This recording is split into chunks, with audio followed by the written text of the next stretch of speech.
अस्सलाम वालेकुम दोस्तों, मैं हूं डॉक्टर इश्तियाक। आप देख रहे हैं मेरा यूट्यूब चैनल। उम्मीद करते हैं आप सब खैरियत से होंगे। दोस्तों, अगर आपने गाय, भैंस, भेड़ या बकरी पाले हुए हैं तो आज की ये वीडियो आपके लिए बहुत ही अहम है, क्योंकि आज हम बात करेंगे जानवरों के पेट के कीड़े के बारे में। पेट के कीड़े एक ऐसी बीमारी हैं जो अक्सर नज़र नहीं आते, लेकिन खामोशी से जानवर को कमज़ोर करते हैं। दूध कम हो जाता है, वज़न नहीं बढ़ता, खुराक ज़ाय हो जाती है और बाज़ औक़ात जानवर की जान भी ख़तरे में पड़ सकती है।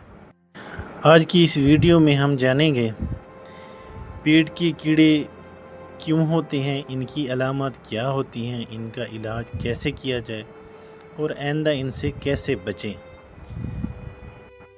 पेट के कीड़े एक ऐसे पैरासाइट्स हैं जो जानवर की आंतों या मैदे में रहते हैं, जिगर में भी पाए जाते हैं।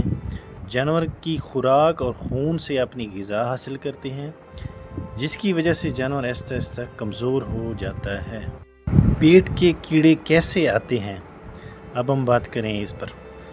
गंदी चरागाह की वजह से, आलूदे पानी की वजह से, गंदे बाड़े की वजह से, मुतासरा जानवरों के एक साथ खाने की वजह से, जानवरों में डीवर्मिंग ना करने की वजह से।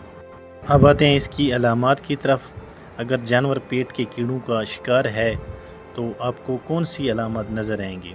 सबसे पहले वज़न कम हो जाता है, दूध की पैदावार कम हो जाती है, भूख कम लगती है, दस्त लग जाते हैं या कब्ज़ भी हो जाती है, पेट फूला हुआ बड़ा सा नज़र आता है, बाल रूखे और बेरौनक से नज़र आते हैं, जिस्म कमज़ोर हो जाता है, बच्चों की नशोनुमा रुक जाती है, खून की कमी हो जाती है, आँखों का रंग सफ़ेदिया हो जाता है।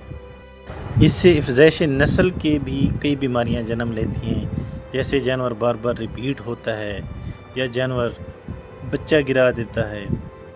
शदीद किस्म के इन्फेक्शन में जानवर की मौत भी हो सकती है। पेट के कीड़ों के कंट्रोल के लिए मुख्तलिफ़ किस्म की अद्वियात वेटरनरी डॉक्टर के मशवरे से इस्तेमाल करनी चाहिए। पेट के कीड़ों के लिए जो फार्मूले हैं वो ये हैं: एल्बेंडाजोल, फेनबेंडाजोल, एवरमेक्टन, लेवेमिसोल, और जो ब्रांड नाम मुख्तलिफ़ किस्म के मार्केट में अवेल हैं वो निलजान प्लस, एवरमेक्टन, थंडर, कई किस्म की अद्वियात दस्तयाब होती हैं। जानवरों की डिवर्मिंग कब और कैसे करनी चाहिए, इसके बारे में हम आपको बताएंगे। बालिग जानवरों की हर 3 से 6 माह बाद लाजमी डिवर्मिंग करें। छोटे बच्चे या बछड़ों की डिवर्मिंग डॉक्टर के मशवरे के मुताबिक 2 से 3 माह बाद करनी चाहिए। ख़ासकर बारिश के दिनों में डिवर्मिंग करना फ़ायदेमंद साबित होता है। डिवर्मिंग करने से पहले जानवरों को कुछ मीठा खिलाना चाहिए, जिससे कीड़े इकट्ठे हो जाते हैं, और बाद में 15-20 मिनट बाद दवाई देंगे तो बेहतर रिज़ल्ट सामने आएंगे। अब आते हैं दोस्तों, इस बीमारी से बचाव के लिए कौन सी एहतियातें करनी चाहिए। जानवर को हर वक्त साफ़ सुथरा पानी पिलाएं, छप्पड़ के पानी से बचाएं, बाड़े को साफ़ सुथरा रखें, गोबर रोज़ाना उठाएं, चरागाह तब्दील करते रहें, नए जानवर को अलग रखें, उसकी डिवर्मिंग करें, बाद में दूसरे जानवरों में शामिल करें। दोस्तों, एक छोटा सा मशवरा आपको दूं, सिर्फ बीमारी आने पर दवा देना काफ़ी नहीं होता, बल्कि वक्त पर डिवर्मिंग करना ही असल बचाव है। इससे दूध भी बढ़ेगा, वज़न भी बेहतर होगा और जानवर सेहतमंद भी रहेगा। दोस्तों, अगर वीडियो पसंद आए तो लाइक करें, अपने दोस्तों के साथ शेयर करें और हमारे चैनल को सब्सक्राइब करना मत भूलें। अल्लाह हाफिज़।